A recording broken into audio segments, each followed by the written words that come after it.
Cinquième et dernier jour de notre semaine justice dans l'invité du 7h, après avoir donné la parole à des magistrats, procureurs de la République, présidents des tribunaux judiciaires, administratifs et de la cour d'appel. Nous terminons ce matin pour être complet avec un avocat, maître Hakim El Alaoui. Bonjour. Bonjour monsieur Zamid, bonjour Kylian, bonjour aux auditeurs de Radio Pays. Hakim El Alaoui, ce qui ressort de toutes les interviews de cette semaine, c'est finalement que les justiciables, et particulièrement en Guyane, ont difficilement accès à la justice, d'abord à cause des problèmes géographiques évidents, mais au-delà, l'accès à la connaissance du droit est difficile. Est-ce qu'en tant qu'avocat, c'est un constat que vous partagez, quelque chose que vous observez vous aussi? Oui, tout à fait, monsieur Zamit. Alors, la première difficulté, c'est bien entendu le contexte de crise sanitaire aujourd'hui, puisque les déplacements sont limités, et donc les justiciables ont du mal à aller d'abord voir leurs conseils, ont du mal également à se déplacer, puisque le public n'est pas accepté dans les salles d'audience, le public est limité aux personnes convoquées. Et puis, bien entendu, il y a également la problématique des sites, hein, puisqu'on a une dispersion des sites actuellement sur 6-7 endroits différents. Hein. C'est la raison pour laquelle nous appelons, bien entendu, à la création urgente et rapide de cette cité judiciaire. Donc, aller au Larivot, c'est un problème pour les justiciables, un problème d'accès, avec les embouteillages. Bref, nous trouvons aujourd'hui dans une situation très très compliquée. Et puis l'accès au droit, c'est également, je pense à toutes ces populations dans les communes enclavées, isolées, sur les fleuves, le Maroni, l'Oyapock. Le barreau, bien entendu, sous l'impulsion de notre bâtonnier, essaye justement d'aller au-devant de ces populations à travers plusieurs opérations telles que le bus du droit, la pirogue du droit aussi. Ouais. Voilà, la pirogue du droit, le bus du droit. Des opérations qui, pour l'instant, sont suspendues à cause justement de cette crise sanitaire, mais dès que les conditions seront de retour satisfaisantes, on pourra reprendre ces opérations pour favoriser encore une fois l'accès au droit, parce qu'un justiciable a besoin de connaître ses droits pour pouvoir ensuite tester en justice devant les juridictions compétentes. Mais est-ce qu'au-delà des problèmes géographiques que vous avez rappelés, au-delà des problèmes aussi liés à la crise sanitaire et avec cet éclatement actuellement de tous les endroits où la justice est rendue en Guyane, est-ce qu'il n'y a pas une barrière entre les avocats et les justiciables, des difficultés parfois qui peuvent faire en sorte que les personnes ont du mal à aller voir un avocat pour leur demander un conseil? Alors, notre métier est indispensable, hein, vous l'aurez bien compris, les justiciables ont besoin d'être assistés. Il y a des juridictions où l'avocat est obligatoire, donc là la question ne se pose même pas. Le justiciable est obligé d'aller voir un avocat, et puis après il y a d'autres juridictions où en effet le justiciable peut se défendre tout seul. Alors, au niveau de notre barreau, nous on essaye bien entendu de faciliter le travail avec nos clients respectifs. De quelle manière? Tout simplement en développant par exemple l'aide juridictionnelle pour les personnes qui rencontrent des difficultés financières. Donc il faut savoir que la majorité des avocats de Guyane interviennent dans le cadre de l'aide juridictionnelle. L'aide juridictionnelle, c'est une aide de l'État pour les personnes qui remplissent les conditions de ressources. Ensuite, il y a toutes ces permanences. Il ne faut pas l'oublier, la moitié du barreau actuellement est mobilisée dans le cadre des permanences. Alors les permanences, on ne les voit pas forcément. On est peut-être invisible, mais en tout cas au quotidien, on est sur le terrain. Ce sont par exemple l'assistance des personnes en unité psychiatrique, à l'hôpital avec le juge des libertés et de la détention. Ce sont les gardes à vue, et il y en a tous les jours.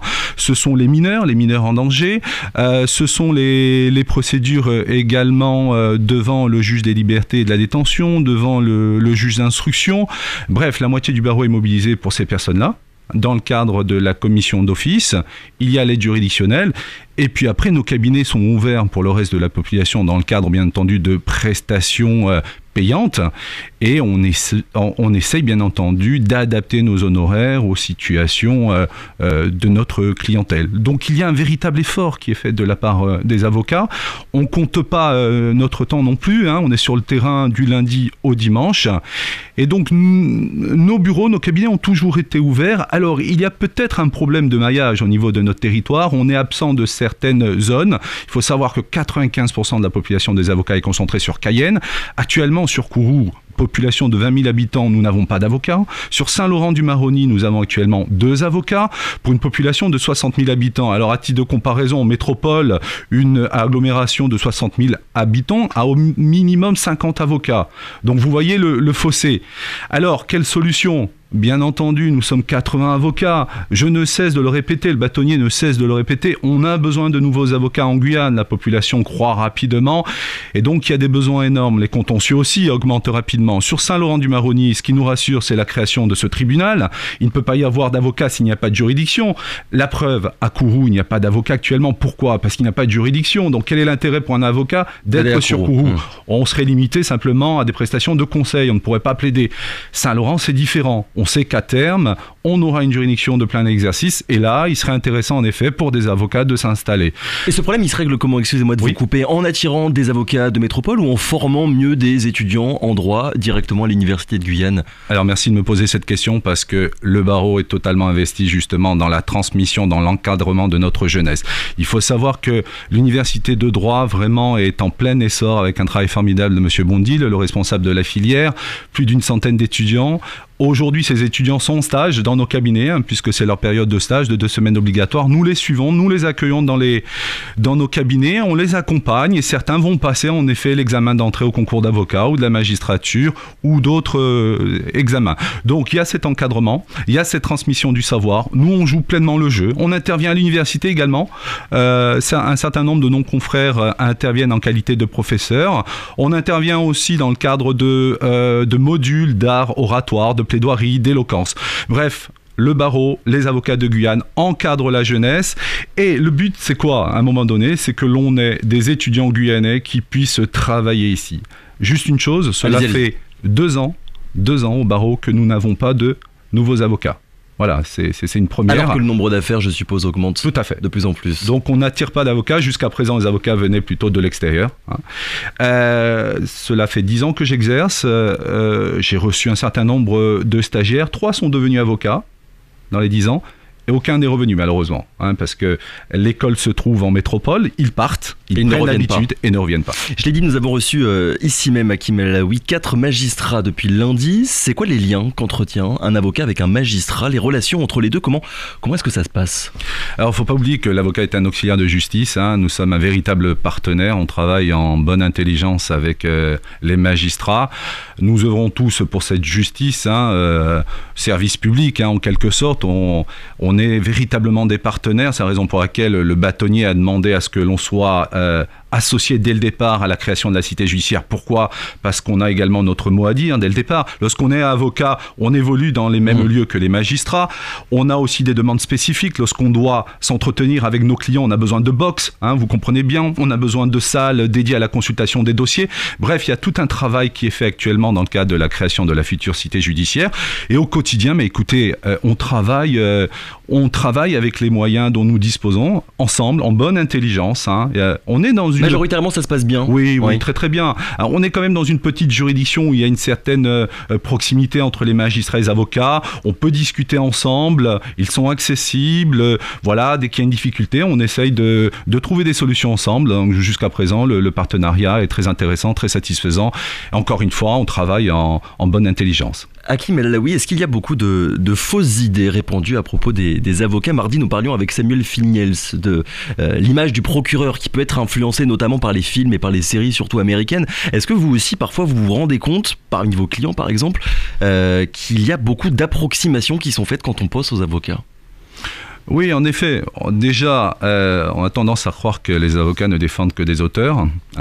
Il faut rappeler que l'avocat intervient également pour assister des victimes, des parties civiles. C'est un travail très très important. C'est vrai que quand on pense à avocat, on pense avocat qui va défendre un criminel, un violeur, une personne qui... Voilà. Tout à fait, c'est bien de rééquilibrer un peu les choses.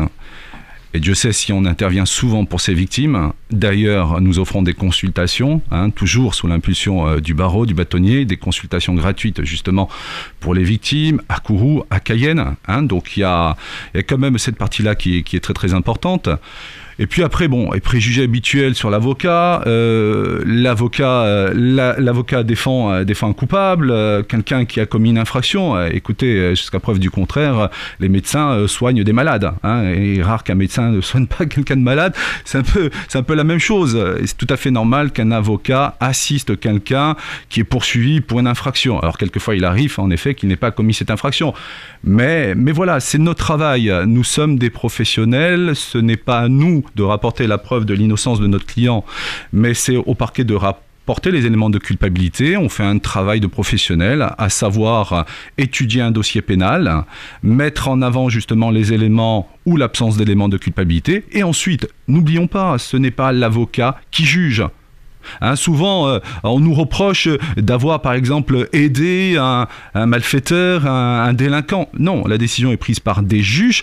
L'avocat n'est qu'un porte-voix, en fait, de son client. Il est là parce que le client n'a peut-être pas la possibilité, l'aisance de s'exprimer devant des juges, et c'est son rôle de l'accompagner. Mais la décision n'est jamais prise par un avocat, la décision est prise par un juge. Dans une démocratie, tout le monde a le droit d'être défendu. Vous êtes avocat spécialisé dans le droit pénal et dans le droit de la famille. Pour l'instant, je dis pas de bêtises. Alors, j'ai pas de... Vous n'avez pas de spécialité? Voilà, exactement, pas de spécialité, mais ce sont plutôt des domaines d'intervention prioritaires. C'est vrai que l'avocat pénaliste, celui qui va plaider devant une cour d'assises, par exemple, c'est celui auquel on pense tout de suite, mais ce serait bien aussi de rappeler que ça n'est pas que ça, le travail d'un avocat. Vous aviez commencé tout à l'heure à parler de ces permanences qui étaient faites aussi régulièrement et quotidiennement.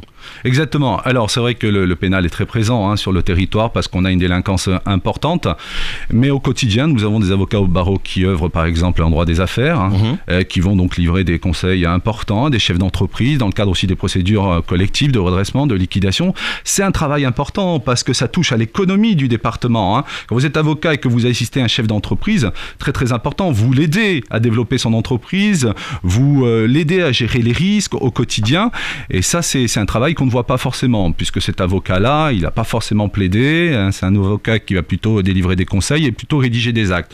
Vous avez aussi des avocats qui interviennent en droit de la famille, et là c'est un sujet très important, puisque vous le savez, les violences conjugales par exemple ont explosé, les séparations également, beaucoup de divorces. Alors est-ce qu'il y a un lien avec le confinement? Vous avez eu beaucoup d'affaires sur ce point? Oui, on est capable. Oui, tout à fait. Nous, on est capable de le dire. Ce rapprochement est fait par l'essentiel des avocats.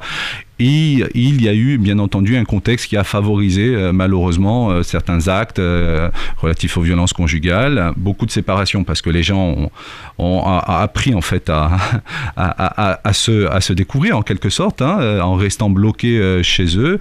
Donc, on intervient en droit de la famille, on intervient en droit des affaires, en droit administratif également, il ne faut pas l'oublier, devant la juridiction administrative. Et puis, les prud'hommes, je pense aux prud'hommes, les mineurs. Bref, on intervient un peu de partout. Donc le droit est véritablement présent. Partout. C'est un métier compliqué, avocat. C'est un métier où il faut quand même être à l'écoute. Vous venez de parler de violence conjugale, à l'écoute des gens, savoir nouer une relation de confiance avec son client. Et pourtant, si je dis pas de bêtises, dans la formation de l'avocat, il n'y a pas de cours de psychologie, par exemple. Oui, c'est vrai, il n'y a pas de cours de psychologie, et pourtant on travaille sur l'humain, un peu comme le médecin, on soigne en quelque sorte nos clients, parce que ces personnes-là ont souvent des problèmes qui demandent des solutions urgentes. Il faut faire preuve d'empathie, bien entendu, être capable de se mettre à la place de la personne que l'on représente. C'est ça la première qualité d'un avocat. Exactement, ouais. Il faut être proche. Il faut faire preuve aussi de pédagogie. Parce que souvent, ce qui peut créer des problèmes entre un avocat et son client, c'est le manque d'information, l'absence de communication. Donc du coup, s'il n'y a pas de communication, on s'imagine plein de choses, pas forcément fondées. Donc il faut être pédagogue, il faut communiquer. Il faut essayer de communiquer, c'est ce qu'on essaye de faire avec nos clients dans le cadre de consultations. Donc de l'empathie, de la communication, de la pédagogie, et puis il faut être capable soi-même de se former. On a des obligations d'heures de formation, une vingtaine d'heures par an, de manière à être à chaque fois en phase avec l'actualité judiciaire et les nouvelles lois. Il y a un rapport, Hakim El Alaoui, le rapport Perben qui a été rendu l'été dernier, un rapport sur l'avenir de la profession d'avocat et qui pointe, je cite, des disparités considérables de revenus. Il y a énormément de cabinets qui sont fragilisés, notamment par cette crise sanitaire, mais même avant, c'est quelque chose qui était observé. Vous êtes épargné ici en Guyane ou pas par ces complications financières ? Alors, il faut savoir que nous, on a subi plusieurs crises. Alors, depuis 2017, mouvements sociaux. Ensuite, on a eu la crise de l'amiante, comme vous le savez, où la juridiction a été plus ou moins fermée. En tout cas, je parle du tribunal Avenue de Gaulle pendant 6 mois. Puis la grève l'année dernière. La grève des avocats, projet de réforme des retraites. Et puis maintenant, la crise sanitaire. Donc c'est vrai qu'on n'a pas été épargné, c'est relativement difficile pour nous. Le bâtonnier a mis en place une série de mesures, notamment des moratoires avec les organismes sociaux, etc., pour que l'on puisse quand même gérer nos problèmes de cotisation. L'activité a été stoppée, donc on a été privé aussi de clientèle, donc de chiffre d'affaires. Alors la particularité des structures ici en Guyane, c'est que nous avons affaire à de petites structures, de petits cabinets individuels. Nous n'avons pas de grosses structures avec des associés, comme on peut voir en Big Four, en métropole. Petit cabinet, un avocat, voire 2 avocats, 2 associés au grand maximum. Donc ce sont des structures fragiles. Et justement, la dispersion des sites nous pose problème. Pourquoi ? Parce que quand vous faites partie d'un gros cabinet avec plusieurs collaborateurs et que vous avez plusieurs audiences en même temps, vous pouvez dispatcher les audiences en fonction des collaborateurs. Là, quand vous êtes seul dans une structure, que vous êtes appelé un matin au Larivot à la même heure à la cour d'appel de l'autre côté de la ville, vous n'avez pas le don d'ubiquité, vous ne pouvez pas être de partout. Voilà, c'est un problème. Donc on essaye bien entendu de s'arranger. La confraternité, on se substitue, on essaye de mettre le dossier de côté. On est dans un barreau où il y a une confraternité importante, une solidarité entre les confrères et puis avec les juges également, cela se passe bien. On l'aura bien compris, vous attendez avec grande impatience la mise en service de cette cité judiciaire qui se fait un petit peu attendre. Merci beaucoup Hakim El Alaoui d'avoir été avec nous ce matin pour revenir un petit peu sur les grandes lignes de la profession d'avocat en Guyane. Merci beaucoup. Merci à vous, bonne journée.